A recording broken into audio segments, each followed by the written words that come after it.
नमस्कार मित्रांनो, आजच्या व्हिडिओमध्ये तुमचं स्वागत आहे. सध्या अजितदादा पवार परत एकदा चर्चेत आहेत आणि चर्चेत असण्याचं कारण हे आहे, मागील काही दिवसामधलं अजितदादा पवार यांचे वक्तव्य आणि या वक्तव्यामुळे असं बघायला मिळतं, की कुठं ना कुठं ते महायुतीमधील भारतीय जनता पार्टी आणि शिवसेना यांनी केलेले जे वक्तव्य त्याचीच विकेट घेताना कुठं ना कुठं अजितदादा पवार सध्या दिसत आहेत. नेमकं यामागची काय कारणं आहेत? याविषयी या व्हिडिओमध्ये चर्चा करू. नमस्कार, माझं नाव संतोष पवार आणि आपण पाहतात संकल्प टुडे. यामध्ये सर्वात आधी आपल्याला चर्चा करावी लागणार आहे अजितदादा पवार यांचं एक वक्तव्य. त्यांनी एकदा असं म्हटलं की सुनेत्राताई पवार यांना सुप्रियाताई सुळे यांच्या विरोधात उभा करणं बारामतीमधनं हे चुकीचं होतं, असं त्यांनी सांगितलं. आणि यामुळे अजून एक चर्चा सुरू झाली की नेमकं अजितदादा पवार यांच्या मागे मग कोणाचं प्रेशर होतं, कोणाच्या ऐकण्यावरून अजितदादा पवार यांनी सुनेत्राताई यांना उमेदवारी दिली, याविषयी सुद्धा चर्चा सुरू झाल्या. आणि यामुळे असं दिसतं की अजितदादा पवार यांच्या मनामध्ये सुप्रियाताई सुळे यांच्या विरुद्ध सुनेत्राताई पवार यांची इच्छा नव्हती.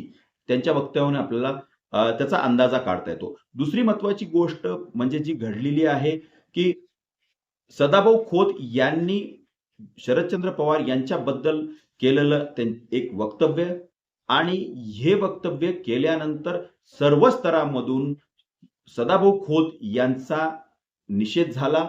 प्रत्येकाने हा निषेध व्यक्त केला. पण या सभेमध्ये देवेंद्र फडणवीस हे उपस्थित होते आणि त्यांच्या समोर सदाभाऊ खोत त्यांनी शरद पवार बद्दल अत्यंत विचित्र असं एक स्टेटमेंट केलं आणि देवेंद्र फडणवीस तिथं असताना त्यांनी याचा खुलासा म्हणजे सदाभाऊ बोलल्यानंतर देवेंद्र फडणवीस यांनी खरं पाहिलं का तर त्याचा निषेध करायला पाहिजे तो, पण ते करताना दिसले नाहीत. पण अजितदादा पवार यांना मात्र ते स्टेटमेंट आवडलं नाही. अजितदादा पवार यांनी विनाशकाले विपरीत बुद्धी अशा शब्दामध्ये या वक्तव्याचा निषेध केला. छगन भुजबळ यांनी देखील या वक्तव्याचा निषेध केला. ह्या दोन घटना घडल्या. अजून एक घटना घडलेली बटेंगे तो कटेंगे. उत्तर प्रदेशचे मुख्यमंत्री योगी आदित्यनाथ जेव्हा महाराष्ट्रामध्ये प्रचार सभेसाठी आले तेव्हा त्यांनी नारा दिला की बटेंगे तो कटेंगे. आणि याही वक्तव्याचा अजितदादा पवार यांनी त्यांच्या शैलीत समाचार घेतला. त्यांनी असं म्हटलं की महाराष्ट्र हे शिव फुले शाहू आंबेडकर यांच्या विचारानं चालणारं राज्य आहे. तुमच्या राज्यामध्ये जे चालतं ते आमच्या राज्यात चालत नाही. आमच्या राज्यामध्ये महाराष्ट्रामध्ये जातीपातीचं राजकारणाला थारा नाही, असा स्पष्ट संकेत हा अजितदादा पवार यांनी योगी आदित्यनाथ आणि भारतीय जनता पार्टीला दिलेला आहे. त्यामुळे आपण पाहू शकता की कशा पद्धतीने अजितदादा पवार हे यांच्या वक्तव्यावर नाराज होते. त्याच्यानंतर घडलेली उदयनराजे भोसले यांच्या विजयामध्ये कशा पद्धतीने ट्रम्पेट म्हणजे तुतारी सारखं साम्य असलेलं चिन्ह ट्रम्पेट ला पडलेलं मतदान, या प्रसंगी बोलताना अजितदादा पवार म्हणाले की तुतारी वाजवणारा माणूस आणि ट्रम्पेट यामधला फरक मतदारांना कळाला नाही आणि ट्रम्पेटला 37,000 मतदान पडलं, म्हणून उदयनराजे भोसले हे निवडून आले.